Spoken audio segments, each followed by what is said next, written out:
Recording in progress. Okay, being 5:30 p.m., October 8th, 2025, I'd like to open the Town of Bourne Board of Health meeting. The meeting will also be open to Zoom participants. The Zoom chat will not be monitored. Participants who wish to speak must raise the hand icon until the chair asks them to unmute. Note, this meeting is being televised and recorded by Bourne Community TV for replay. If anyone in the audience is also recording or videotaping, they need to acknowledge such at this time. Is anybody taping? Okay, Not this time, since it's you can put on Bourne TV, so thank you. okay, great. All items within the meeting agenda are subject to deliberation and votes by the Board of Health. If anyone from the public wishes to access the meeting remotely, they can do so by clicking the Zoom link or by calling the following conference line on their phone and using the Zoom meeting ID and password below. Dial-in number is 309-205-3325. The meeting ID is 848-0862-6866, and the password is 897944. First item on the agenda is attendance. Miguel Prieto. Here. Dusty Meyer. Here. Margaret Reale. Here. Bob Collette here. Don Ellis. Don, are you on the Zoom? Donald Ellis is absent this evening. Number 2, Dan Barrett, General Manager of Icewind. Review of proposed changes to the 2026 Recycling Center policy. Mr. Barrett, how are you? Very good, thank you. Good evening, ladies and gentlemen. Mostly start out with the recycling policy. I always like to tell the story, and I'm sure Dusty will appreciate this, but sometimes I get stuck and I have to go to the Board of Selectmen first because of scheduling and printing. And they always say to me, have you been to the Board of Health yet? No, I haven't. Well, come back when you're done, right? You've heard it. Anyway, so we're on time this time. Good news is that, for us anyway, internally, there were no changes this year that we needed. We didn't have any problems, nothing to address. So you'll notice usually if there are changes, we highlight them in yellow. Also with me tonight, by the way, is Phil Goddard. He is the manager of facility compliance and technology development. Phil's been 1989. Phil was one of the original founding members of the recycling committee, so he's got some time here and always a good resource to bail me out when I start getting off the rails. Very minimal changes, nothing to see here. Nothing is highlighted in yellow other than the date. I was just curious if you folks had any questions on anything that you saw on there or anything you'd like to discuss. Any questions from the board? No. Okay, and then, as we move along, if you have any questions, feel free to interrupt me. So you guys your acceptance and inacceptance of everything you see so far? Correct. We'll get it over to the Board of Selectmen and get it to the printer, so we're not behind and that causes problems. Good opportunity for me to mention that, as usual, the folks of the Town of Bourne are doing a fantastic job. As you guys know, there's a lot going on up there, a lot. We're just tearing that place apart. And as always, the folks of Town of Bourne, we did a major change to the traffic pattern, and everyone's adapted well. We've heard very little. We've heard people say, thank you for doing what you do, and that's good for us, and certainly a good reflection on you guys. You make our jobs a lot easier, and we appreciate it. Next, we wanted to discuss and possibly get a vote on some of the site assignment things that we were doing. In particular, there's a little bit of a housekeeping issue there. I think and this one's on me, the agenda said that we would vote on or talk about number 12 and 15, and it also said 15 or doubled up on 13, I guess, in attachment 2. We're actually going to look at 12 and 13, or 12 and 15 first, and then we'll look at condition 13. So I will read to you what was written and what our plan is to get it done. As relative, most of these are, the first two anyways, are relative to groundwater monitoring wells. Condition 12 says to ensure that all the public and/or private wells in the areas described in or referred to on the site assignment decision as being connected to public water supply are no longer used for potable water. ISWM shall maintain annually updated list of such wells and well owners, and shall provide for the Board of Health transmit an annual notice to all applicable current property owners that the listed wells are not available for use as potable water. ISWM shall bear the cost of such expenses and notifications. Listed below are the addresses we found during our investigations that have been provided a connection to the Bourne Water District ISWM at ISWM's expense. The condition creates a process to notify homeowners. These connections, these were the original connections, I believe, Phil, every one of them. This was happening just as I got there 25 years ago. This had begun. The thing to know about the landfill, kind of give you guys a little bit of quick background. When we talk about groundwater monitoring, there's actually 25 wells. About 19 or 18 of them are actually actively tested quarterly by DEP, reviewed by DEP, reviewed by a third party for us, and then we review them. So it's not taken lightly. And the Board of Health back 20-some years ago instituted a regulation that prohibited the drilling of any new wells downgrading in the landfill.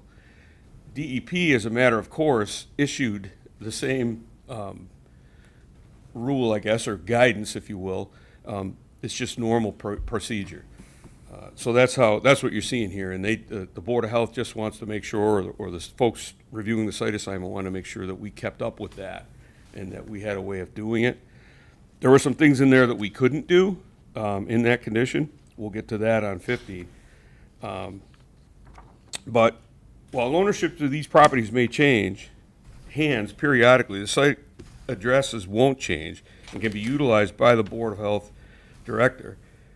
For an annual notification letter, it is addressed to the current owner and/or occupant. Once a template has been finalized, the Health Director can then send the same letter annually to document the notification. Attached to this submittal is a sample letter for use by the Health Director, along with a 2020 memo from then Health Director Terry Garino affirming the cited regulation that should be attached. Any expenses associated with this notification may be charged to ISWM, contacting the department for the amount of reimbursement. So if you look in the information that I handed out, we do have a sample letter for the director to take a look at. The staff can modify it as they see fit, and then we'll get that sent out. Also attached is the letter from Ms. Garino stating the regulation. Section 5.3 of the existing local health regulations indicates that no well, private or public, will be allowed to be constructed for human consumption if in its placement is hydraulically down gradient to the Bourne Integrated Solid Waste Management Facility, consisting of approximately 103 acres, located at 201 MacArthur Boulevard, Bourne, as delineated on the Town Board of Assessors Map 28, Parcel 13, Map 32, Parcel 9. Said down gradient area shall be delineated by the practice of tracking of the by the particle tracking maps created by the United States Geologic Survey, on file with the Board of Health. Bourne Department of Health does not permit the construction of potable water wells down gradient at the Bourne landfill in these areas connected to the public water system. And with that actually comes, you'll see the sign that we will be giving out. We'll give out a copy of that sign in the first set of letters that go out to be attached. Originally, we were instructed to do it, but we're not. The advice of town council, don't do that. It's really not our regulation. It's the Board of Health, so we can't be out there telling people what to do. but we will do our best to make sure that the intent of this condition is being met. So that's why we're doing what we're doing. Any questions on that one?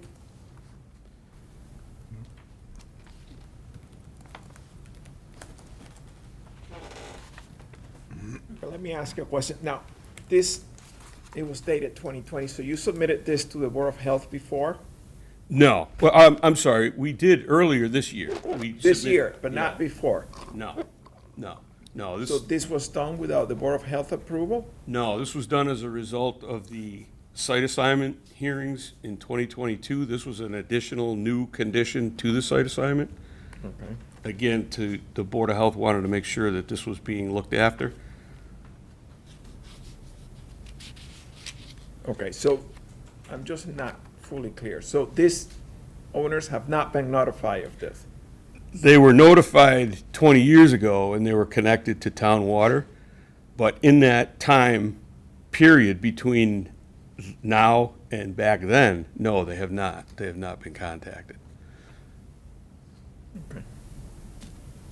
However, remember also that the law was in place, so if anyone did try to drill a well, we hooked up the then existing folks, and if anyone tried to drill a well, Board of Health would have caught it and wouldn't have allowed it. But still a good idea, just to get it out there.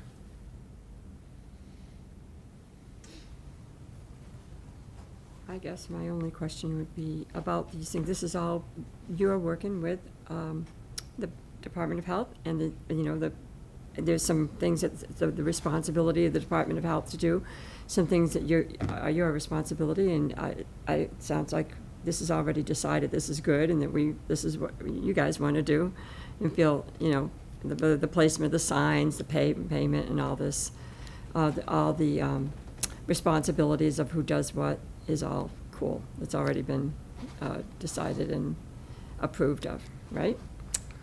Okay. Michelle, you have any comments on this?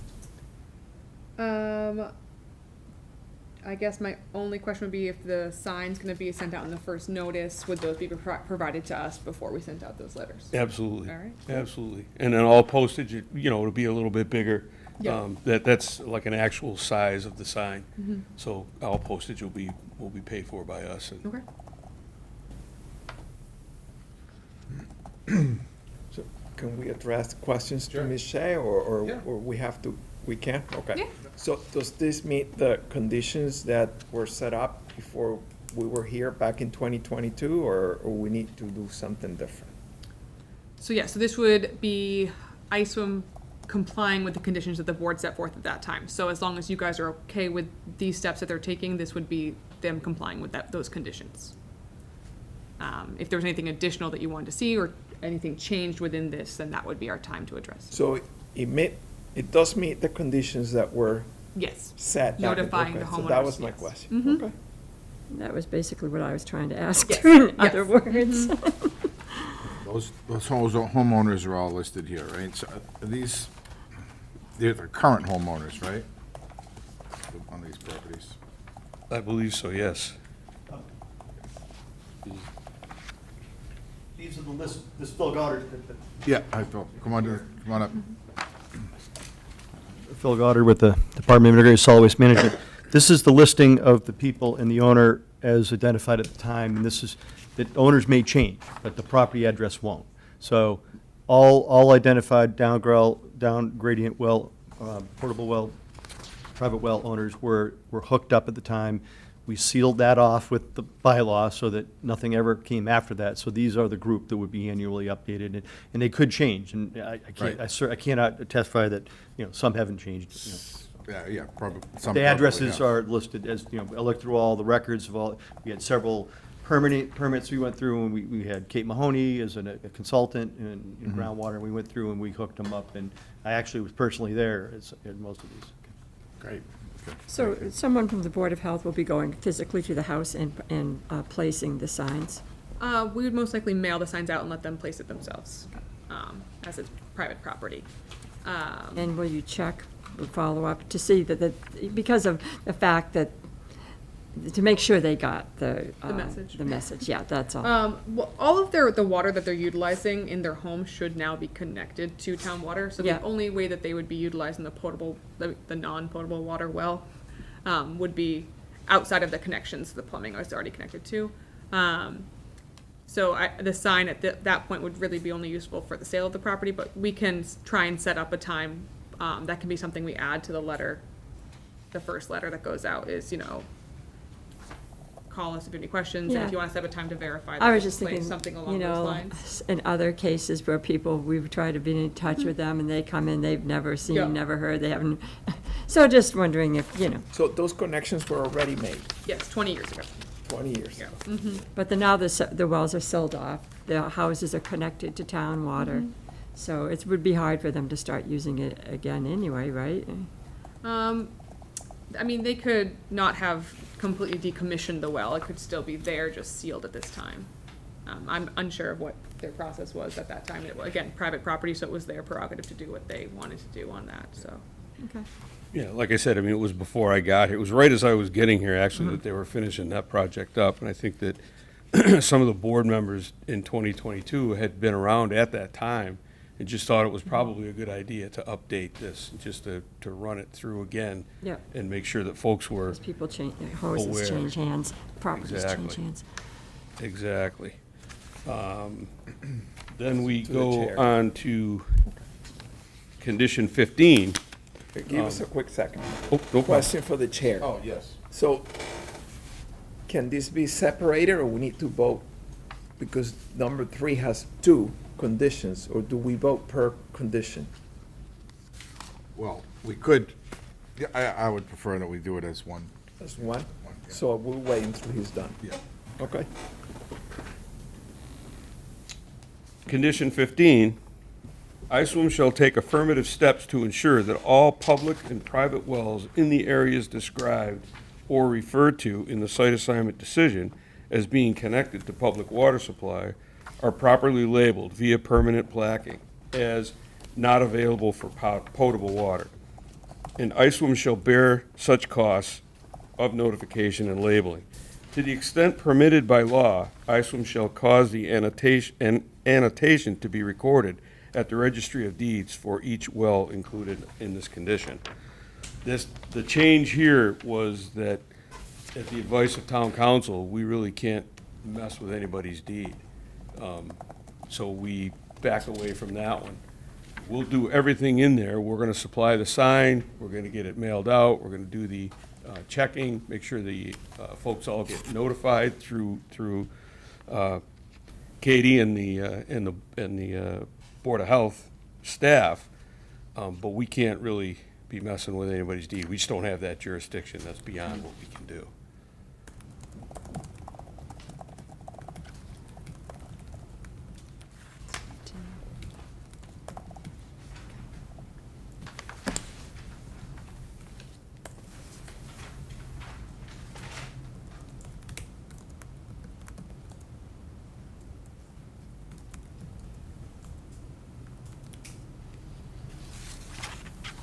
Any questions about that from the board members? No. All right.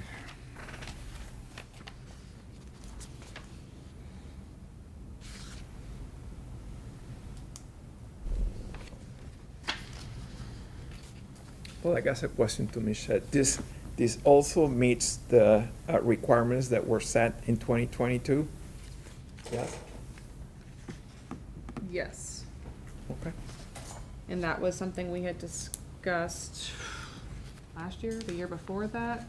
April when we were 9th. amending some of the conditions. Yeah, April 9th. About what, after review, town council thought was too much of a reach from municipal government into people's own property. So yeah, it still fulfills the need of those conditions. And I think honestly, annual notification through the health department and the Board of Health is probably something that's gonna be seen more by the property owners than a deed would. Okay. Well, I'm ready to present a motion on this. We're going to discuss it more. Okay. Go right ahead and go. So I make a motion on attachment 1 for conditions 12 and 13 of the WM site assignment. Just, it's 12 and 15 actually for attachment 1. Okay, Yeah. I apologize. So I make an amendment to the motion, and I make a motion to get conditions 12 and 15 of the ISWM site assignment that was corrected on September 27, 2023, to be approved. Second. Margaret? Aye. Bob Colette, aye, yes. Okay. Attachment 2? Attachment 2, this is a fun one. This is actually something that should be done, and we kind of did it on our own. Maybe we always checked with the chair and the staff to make sure we weren't taking up a lot of time. Basically, what it is it asks for what is the condition? What is the state, I call it, the state of ISWIM? Where are you guys? What are you doing? And I think that's very important. It is our goal, and always has been, to inform you folks here of what's going on before it happens, lest you get out in the grocery store and somebody asks you and you don't know, and that's on us. That's for not telling you what we're doing. Trust me, I probably won't do it tonight. I won't get to it all, but with the chair's permission, we may come back because there is a lot going on, and I'm sure you folks are probably going to get some questions. So tonight we'll get through this one, and then maybe talk about coming back another time and talk about, Asa Mintz will come with me. Asa's the operations manager. He's also in charge. He's on chairman of the building committee up there for our building. And so he'll come and explain some of the things that are going on, and probably be all three of us. And we'll go as quickly as we can so we don't bore the heck out of you. But I think it is important to let you guys know what's going on so that you don't get blindsided. Condition 13 has some specific requests in it. I would suggest to you folks that as you get more comfortable with the position and you see questions that you're fielding, you can suggest to me what you would like to hear. I'll do my best to update you. We always have done updates periodically when we're doing cap projects, liner projects, do cap projects. We don't have odor issues anymore. We do our best to stop that. I'll talk about that in a minute, but condition 13 reads as follows. ISWIM shall report annually to the board at a public meeting on the state of operations at the facility, including, without limitations, information on emissions, waste diversion efforts, including food waste, addressing contaminants of emerging concern, pilot projects, and any other information pertinent to the operations at the site. And as you folks know, it changes quite a bit depending on what we're doing. And as I said, there's a whole lot going on right now. So we'll get to that maybe at another meeting, but we'll address the issues as they came up. Talking about emissions, we focus mostly on, when you talk about emissions, it's mostly focused on gas. I'm proud to say that we went through, in the site assignment process in 2022, we went through 4 separate permitting processes. Massachusetts Environmental Policy Act, the Cape Cod Commission, the DEP, and also through the Board of Health. And we made it. It was the largest landfill expansion, or largest permitted expansion by Mass DEP in 35 years.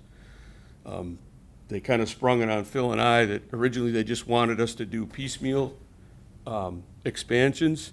We talked to the secretary later on, and she said, I want you to do it all. I want to know everything you can possibly do up there at that facility that you may want to do in the future, understanding that it's susceptible to change by the local boards and the folks that we work for. So we did. We went out and successfully made it through all of that. And as part and parcel to that, we generated, you can imagine, the final submittal to the Board of Health was 2,800 pages of narrative along with documents. I think we read that a few times, didn't we? But anyway, it was worth it. It was a lot of hard work. The staff I have is incredible. I mean, I can't, it's just amazing what these folks do every day, from the ops folks right up through the administration and to Asa and Phil. So I'll hit some of the high points. Talking about emission, we, as part of our MEPA report, we have a company called Commonwealth Resource Management. They've been with us since I've been here. I've known the folks that run this company. I was with BFI and CMAS for many years prior to this, and known these guys. They're very good at what they do. Commonwealth Resource Management Corporation summarizes below the status of the collection and control of landfill gas generated at the Bourne landfill and the resulting air emissions. CRMC has provided consulting services to the Department of Integrated Solid Waste Management in various areas, including landfill gas management, air emissions monitoring, permitting, and compliance with on a regular and long-term basis. Since the year 2000, CMRC has been involved in permitting landfill gas treatment flares, utilization of permitting and landfill expansions, periodic inspections, measurements, and calibration of landfill metering devices, air emissions and data maintained and reporting. Based on CRMC's experience with the Bourne landfill, CRMC finds that ISWIM department has aggressively mitigated air emissions to the environment by pursuit, implementation, and operation of systems to collect, treat, and destroy landfill gas emissions. Some of these measures include the following: aggressive and regular installation of horizontal and vertical landfill gas collection wells to capture approximately 95%, 95+% of landfill gas generated at the landfill. We'll talk a little bit about that in a minute. Regular inspections, monitoring, adjustments of collection wells, and maintaining high collection efficiency. Landfill phases are capped regularly as final design grades are filled, which seal the landfill in areas preventing fugitive gas emissions. In 2015, we switched over to mainly ash from CMAS. 85% of our waste stream comes in from CMAS, and it's ash. I had worked for CMAS at their landfill for a couple of years prior to coming here. And when we decided to do that, we met with the Board of Health, selectmen, we went through it all. Everyone agreed it was a good idea. We had some pretty bad odor issues. I think most of you knew those. A lot of you did anyways. It wasn't good. So we sat down and took a look at it. I'm a geologist by education, so we sat down and took a look. What can we do with this ash to make the landfill better? So we changed our operations, changed our construction methods, and we made the landfill and used the ash to actually encapsulate it. Ash has a lot of lime in it to treat it and maintain the pH. That lime then leaches into the trash that we do take and kind of eliminates the odor. So our odors have dropped, or our gas production has dropped 60% in the last 12 years. And the curve is going to zero. Well, it'll never be zero, but it'll be pretty close to zero in about another 6 to 8 years if we continue down the same path with the type of materials we're taking. Even if we don't, what we've learned, we can still maintain control. And we had, before that issue, which was triggered, the odor issues were triggered by a lot of other things. 40% of our waste stream was gone by virtue of the economy going south in 2008 through 2010. Therefore, we couldn't cap as fast as we normally do. So I was the ops manager then, and I was scrambling. So we learned a lot from that one too. So all that being said, we also used, or still using, modern high-efficiency flares installed and operated destroy 98% of the landfill gas collected that would otherwise be admitted to the atmosphere. So you got 95% prevention of emission, and then that 5% left over, 98% of that is destroyed by the flare. Landfill operations converted to largely ash disposal with little MSW disposal. The co-disposal of ash and MSW results in little, if any, new landfill gas being produced. As a result, the landfill production quantities have declined 60% since 2013. That's good news. Can you continue on with the emissions? We have to, obviously, we have to submit annually different reports to DEP regarding emissions. Specifically, CMRC finds that in 2024, the emissions of hazardous pollutants from the Bourne landfill were less than permit limits for any single hazardous air pollution, and of course, for the aggregate of all hazardous air pollutants. So, good news, we're not emitting anything that is destructive to the atmosphere. 2024, the report demonstrated that 4.3 megagrams of uncontrolled non-methane organic compounds, which are a series of volatile organic compounds, and they're used to measure against the normal atmosphere to see what impact we may be having.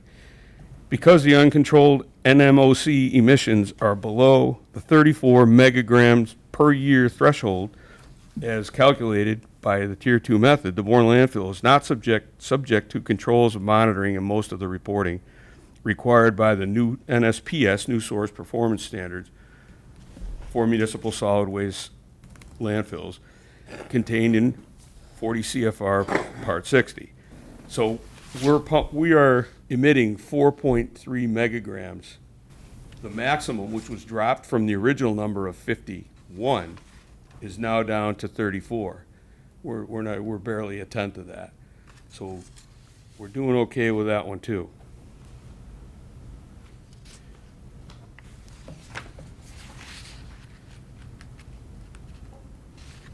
Let's see, what else did we have? We were audited twice, lest you think DEP isn't paying attention. We've had 2 comprehensive air permit inspections, one in 2018 and one in 23. The one in 2018 was flawless. We had no problems, no issues. Very proud of that. They just show up. They don't tell you they're coming. And that's a good thing. And, you know, through the work of CMRC, Dave Cunningham, Phil, ASA, all the books are in order. When, you know, as you well know, when regulators walk in, oh, we want to see your books. Well, there you go. They open them up. Oh, okay. So everything went very well. They came back in 2023, same result. So again, unbelievable staff, unbelievable group of people, work very hard to make that facility run like it does. Very, very proud to say I work with them. Now we get into the calculations about how we arrived at those numbers. I won't bore you guys with that stuff. Some of the other things that the report called on to for us to review were diversion efforts. In 2024, we diverted 1,098 tons, not pounds, tons of metal. 6,286 tons, 6,286 tons of organic waste, 57 tons of e-waste, 23 tons of tires, 51 tons of textiles, mattresses, 97 tons, batteries, 9 tons, shrink wrap, 11 tons, and clean gypsum, 5 tons. Some of those things are new. Shrink wrap, Phil has championed that on Cape Cod for the last 6 or 8 years when we realized there was probably something better you could do with that other than throw it in the landfill. And Phil has followed through with organics. We're now diverting organics. We'll get to food waste, I'm sorry, yes. Again, through Phil's efforts, he has stayed on this. Very organics or food waste make up 30% of the waste stream. They're also the primary culprit for creating methane gas, which is not good.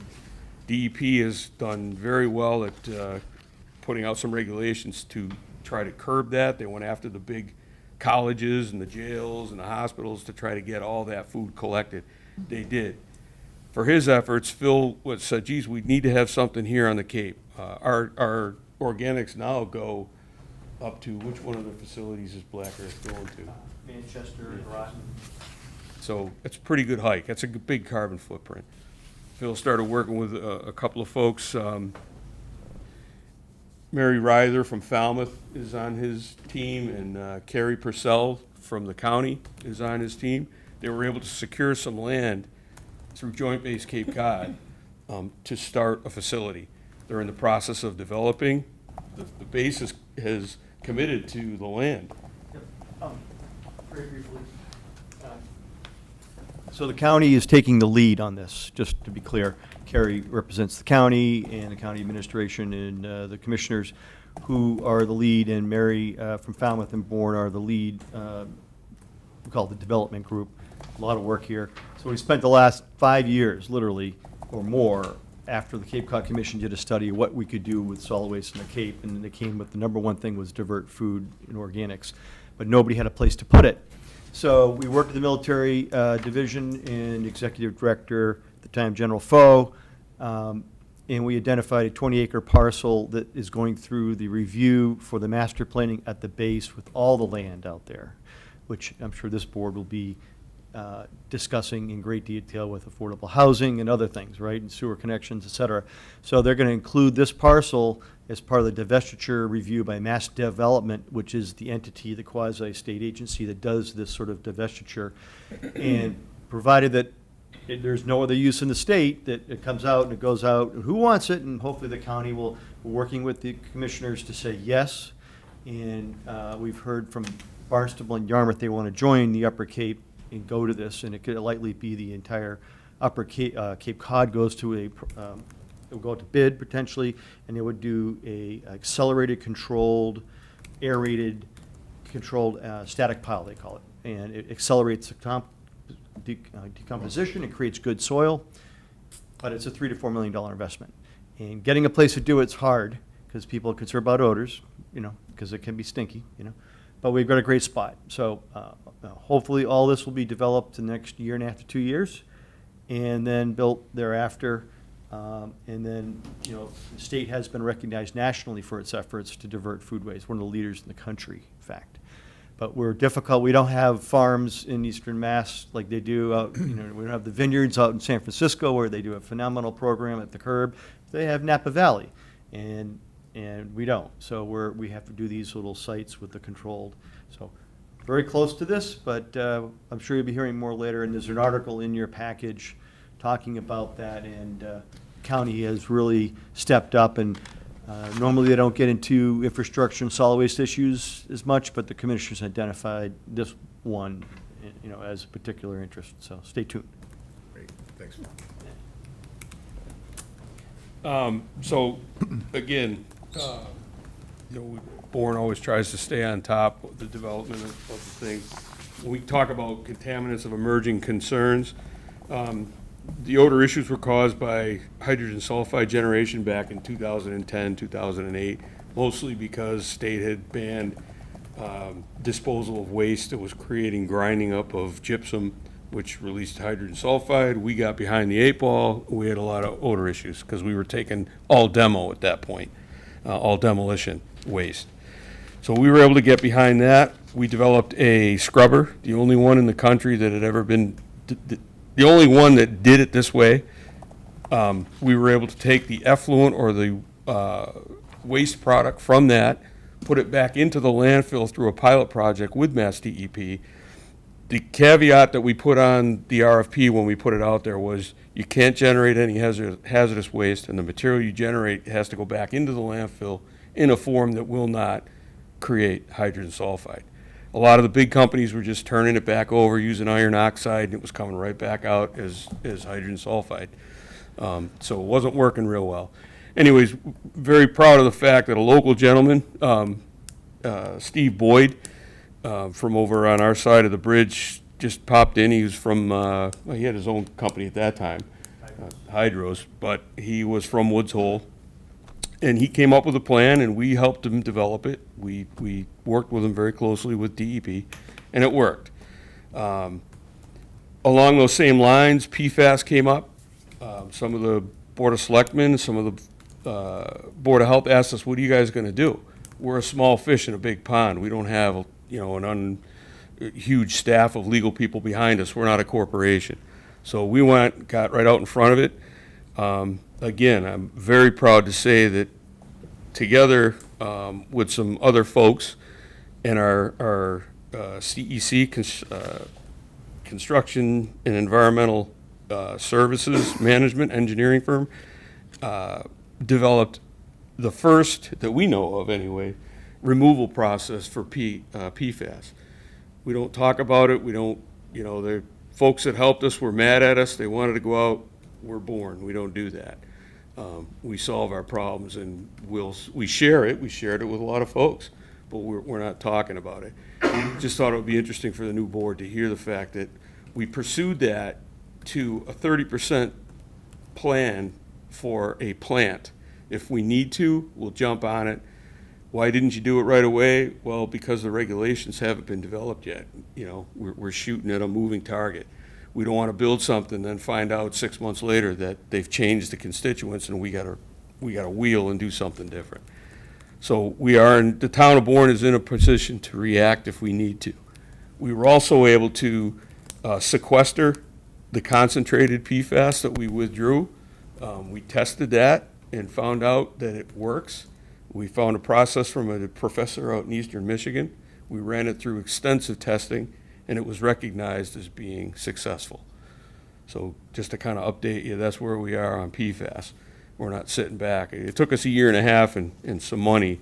And again, I can't say enough about the town of Bourne and their willingness to, they were prodding us to get out there and get it done. Yeah. So great community, great community. And that's about it for updates. I will say this much again, there is a tremendous amount going on. If you want to see videos about what we're doing very quickly, they're about 10 minutes long.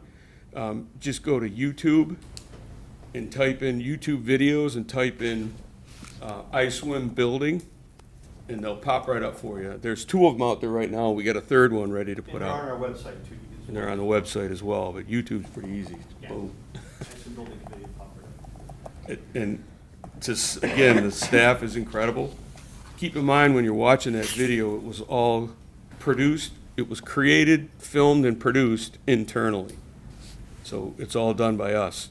We don't have anybody outside, doesn't cost us any money. Ace and his crew do a fantastic job of generating those videos. So that's about all I got. I would ask if you guys are satisfied with that. And next year, I think what we'll do is, Phil had commented that maybe we should set a date when we give the state of iSwim. Maybe if, the staff can help us and tell us when a good time is quiet, if that ever is for you guys. And we can come up and give you a quick brief on where we are. I think that's pretty important. And if something does come up, if we have an issue, we will come to you and tell you exactly before it hits the street what's going on, and any major projects coming up. I'm a little embarrassed, I guess, because new board, a lot of switching. We're usually here. I mean, there is just so much going on up there. It's incredible. And but we'll get back to you on that. Did anybody have any questions on our addressing of condition 13? Well, this was very impressive. I see the reductions. That looks very nice. I just have a question. I thought about it because I had read about this and I brought it up, but I guess I cannot put it on the screen. Have we tried to use these biogases as energy fuel? Yeah. Part of my background, I worked for BFI for a long time. I spent 5 years in landfill gas capture and energy generation. So when I came here, that was one of the things we looked at. A couple things to think about. When I came here, we were taking construction and demolition debris. That was it. We were processing it, picking out the recyclables and burying it. And that's part of what caused the odor, but neither here nor there. That doesn't give off much methane. It's not like garbage, what we call MSW, street trash. It doesn't give off a whole lot of MSW. So the old landfill was the old landfill. There's a lot of dirt in it. Was one of the first things I looked at when I got here. We weren't going to get a whole lot out of that. Skip over to phase 2, the first line to landfill. Again, because it was C&D, we weren't getting much gas out of that. Then we switched to MSW in 2004, I think. Yeah. And then we said, oh, wow, good, we're good to go. It's worth mentioning that our comprehensive air permit we have, and listed in there are 5 Caterpillar 3516 engines, each producing a little over a megawatt apiece. Those are permitted if we ever get there. Also permitted were 2 evaporators, which is something we're still looking at, but because of PFAS, we have to be very careful. We'd like to be able to evaporate our leachate. Again, a story for another night. But anyways, that's it's not a problem for us, but it certainly is a concern, and we'd like to be able to save a little money if we could do it. So we're looking at that. 2 more emission sources that we have permitted. We have 2 generators running right now. Those are permitted, and the 2 flares are permitted. So if you think about how much emissions could come out of all of that processing and generating electricity and whatever else we can do with it, we're in pretty good position to move forward with it. If we can, you know, I don't want to say we want the quality of gas to get better, because we don't, because along with that comes some odor issues, and it takes a little bit more finesse to get that thing done, to get that stuff done. But we're in position. We've always tried to position the facility in the town to be in that position so that they could take advantage of it. We have alternative technologies, which is something else we were tasked with years ago. We're developing and looking at those. Part of those are sludge is a big thing on the Cape, sewage sludge. We have companies constantly approaching us about giving them just a little bit of land to try some different processes. There's a few processes that actually generate their own gas, and then they can power themselves, and they burn off the liquid and then ship the rest out as fertilizer, and supposedly, hopefully, destroy PFAS in the process. That's just a few of the things that we're working with, besides trying to build a building and keep the business running and negotiate contracts. But it's a lot of fun. It's a great place. It's an interesting place. Never a dull days. I always say I've been there over 25 years now, and it seems like yesterday that I got here. Never a slow moment, Phil. It never slows down. So, yeah, to answer your question, we were all over it. We had a anaerobic digester. We negotiated a lease. We were right on the doorstep. As we like to say, we were on the 1-yard line, and there was an emissions issue with biogas. They didn't want to call it landfill gas. They wanted to call it biogas, which changed its emissions standards, and we couldn't do it. We would have had to put in SCR, selective reduction catalysts, and they're just killer. They're killer with landfill gas. But we keep swinging. We keep swinging. We'll get a hit one of these days. I think we're doing okay so far. And again, I can't say enough about the town, the support that we get. And, you know, I don't think there are a whole lot of people at Waste Management saying, oh, let's develop PFAS solution, you know. So we did, and very proud of that. Staff is tremendous, and a lot goes to you folks, too. That's why we try to stay ahead of the game and keep you guys informed on what we're doing so that you guys know. Any questions that come up, anytime you want to see us, just let the staff know, and we will be here. In the meantime, we'll let you know if we think we need to be here. So I asked because there's this company I remember in California that they do linear generators that run out of biogas, and it can change alternative fuels. And you know, unlike sun or wind that depends on the environment, this is being generated constantly. Yep. And it will help you cover the cost of that, cover your own costs. And you know, I have a bias here. I'm thinking about helping subsidize a conversion to sewers for the town, because you generate all that electricity that you will sell. Yep. Yeah, like I said, So- we were on the 1-yard line. I brought it down, and they have it in communities just using out of waste products from landfill. It's called Mainspring Energy, and they have those linear generators. Yeah, So, so you know, okay. yeah, we dealt with them, but So- it's worth commenting on. Very huge topic. Dan developed 4 landfill gas and energy plants. There's a certain requirement for calories per cubic meter and flow over time. We actually put out an RFP for someone to come and develop a plant, and they did not respond because we did not have a long-term projected gas curve to pay the debt down.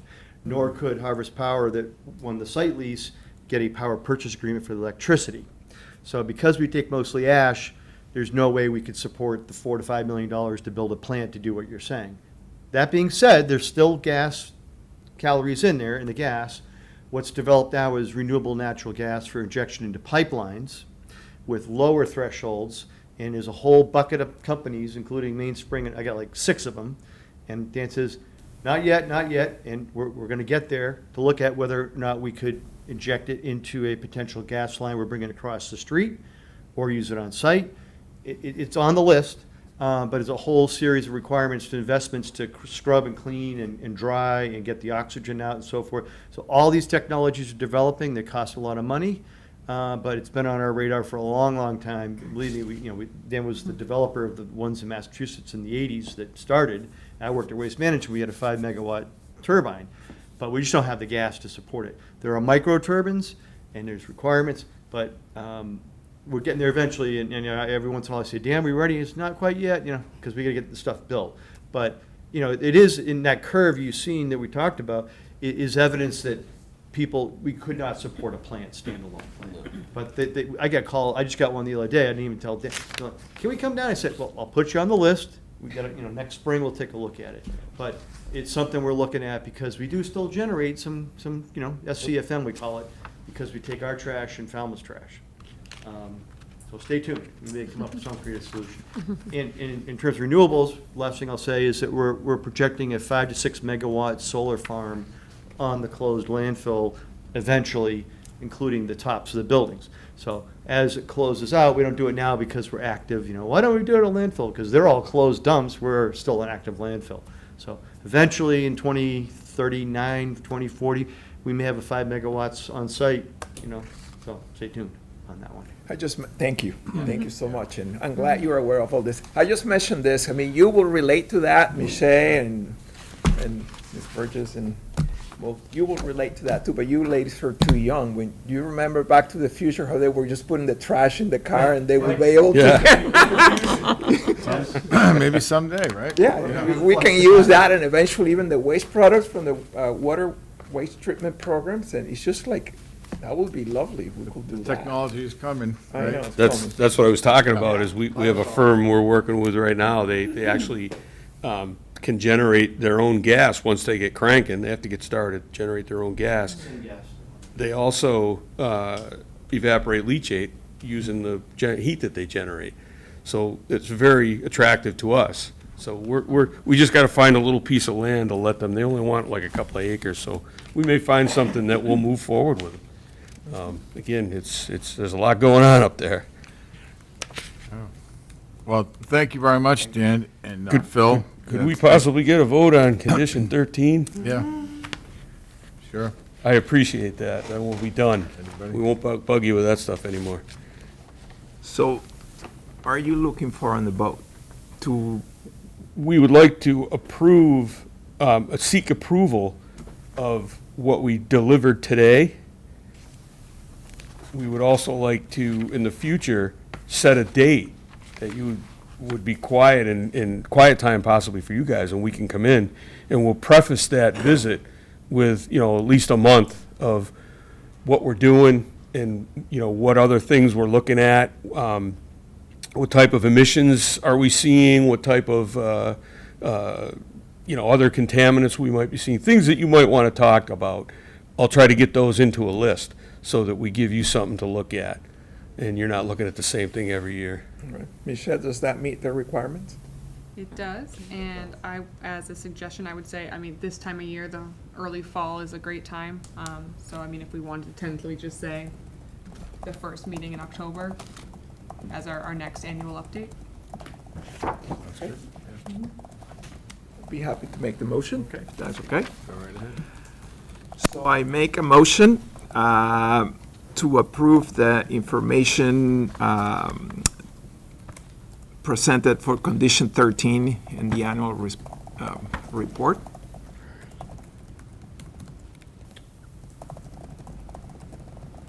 With her date did that include it? And that we will have the yearly review every October.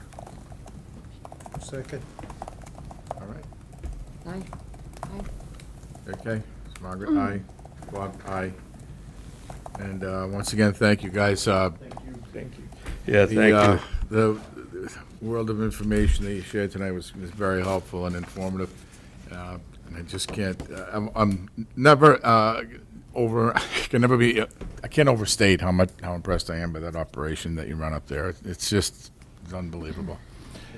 So, Yeah, and I keep saying the same stuff, and people think great I'm asset for the town and the entire Cape, and I'm not being sincere, but when I first came here, I came over from CMAS. I had been with BFI for 20 years. Somebody said, "Oh, you might want to go look at a job over there. There's one coming up." yeah.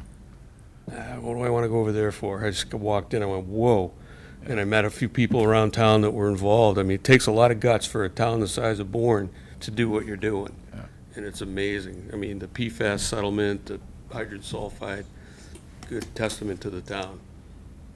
So we appreciate Bigger it. context, just so you know, that the state of Massachusetts, this is very rare to do what we're doing, and municipalities are out of this business, and even the private sector is not building new facilities. So where does it all go? It's going to Alabama, Ohio, Michigan, South Carolina. It's the travel arc of Massachusetts waste is literally the whole eastern United States into Canada. Right. And the cost is going astronomically through. Right. And then, so having a local asset on the Cape, especially if there were ever a hurricane, is tremendously important to keeping our civilization functional on the Cape. Also keep costs down. But Yeah. that's what's going on in the entire Northeast, just in case you were wondering. Nobody's building these facilities anymore. No.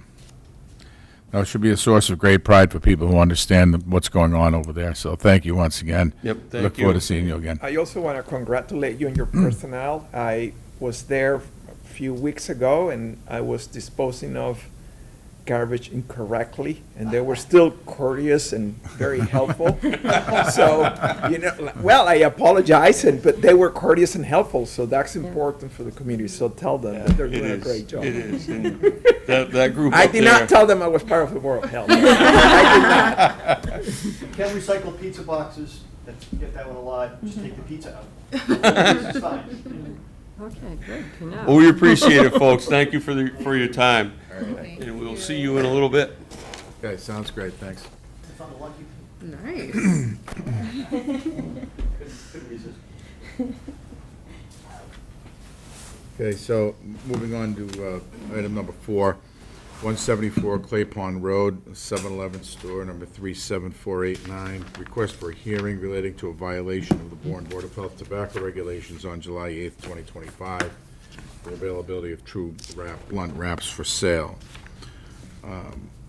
Do we have anybody here for that on the Zoom call? See anyone? Okay, so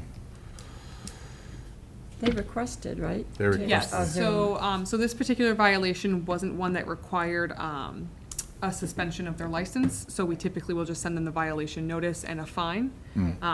In that letter, they have the right to request a hearing before the Board of Health, and they did, request such. So that, if they request a hearing, that delays them having to pay the fine. It would have, we'd have It to could. the hearing, and then we, Yep. okay. Because it sounded like from their communication, like they had something to say.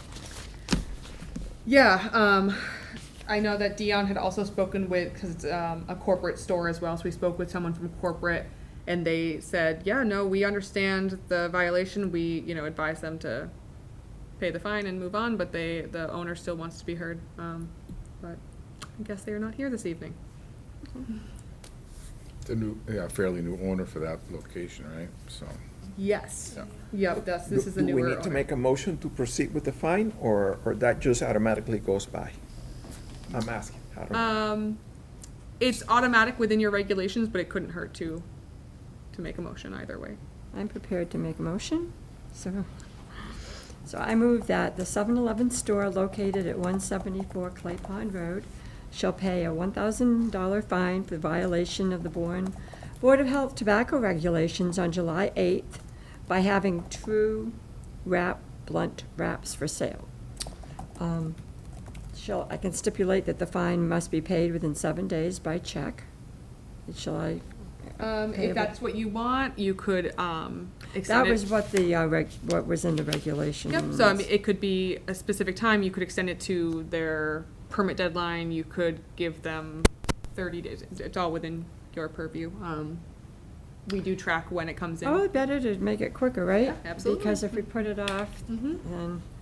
then, I can adjust it, not 7 days, I could do it like 30 days, if that seems more reasonable. Yeah, just to notify them, and if we. Yep, okay. Yeah. So the fine must be paid within 30 days by check payable to the town of Bourne and submitted to the Bourne Health Department.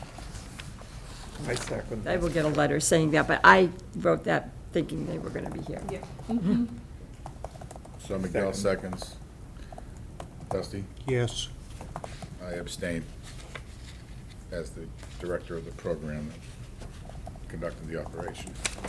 I'm sorry about my ignorance. Where are these two wrap things? I had to ask. Well, they, Maybe they they should have are, snuck them in there. it's typically tobacco or some other, product, like some sort of paper or whatever artificial product that which they use to roll either tobacco or any other substance in. But they're illegal under our regulations, and, Okay. yeah, so, they at one time, every store was selling these things, now, so the flavored ones were prohibited, but now we're just prohibiting all of them, Okay. Okay. So, all right, so that's done. Any, the next item, agenda item is number 5, public comment on non-agenda items, if there is any. Anybody from the public on the Zoom call? No. All right, number 6, health director's report.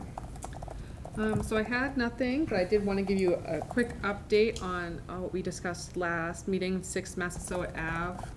They did submit their recorded deed restriction today with the office, so they have a Oh, good. complete septic permit application submitted. Okay, great. I'll review that probably in the next 2 days and should have the permit issued to them by the end of the week. Okay, excellent. Good. All right.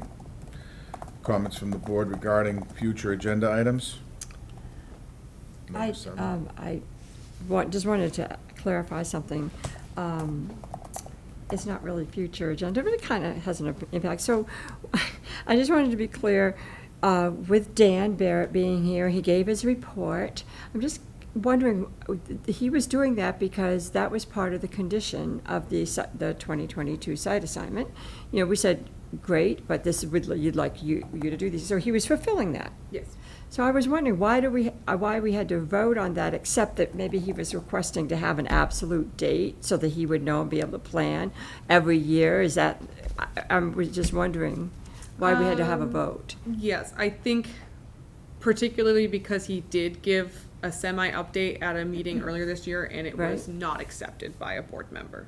So this Okay. time around, I think he wanted just to know if you were satisfied with this Okay. report, if it met the requirements of that reporting requirement, so that he can kind of gear his future reports to you going Okay. forward. Right. If Okay. you might recall during that discussion, which Kate just referenced, is that they hadn't been here in a couple of years to report to us. Yeah. So, I thought that was the issue. I wasn't. Yeah, they had thinking that not we come since rejected. It was just like, 2022. you should be coming every year. Yeah, so I think he just wanted to make sure he was on the right track Yep, with what the board is looking okay, for. all right, right, And then the date certain, so we can just have that in the calendar going Yeah, forward, so we don't okay. miss it.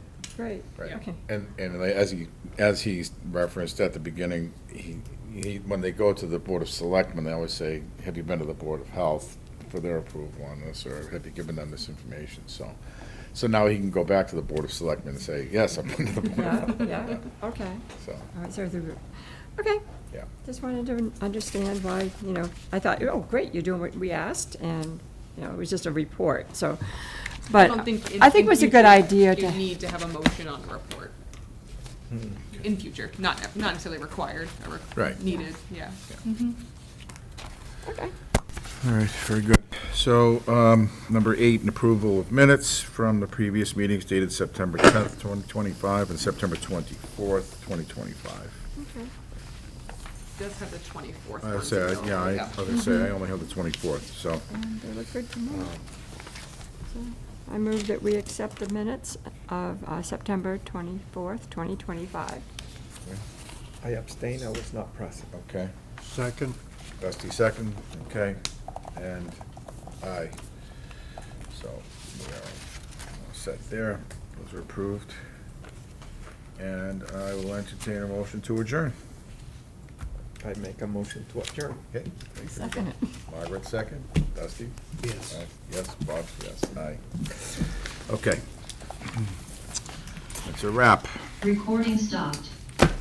Thank you.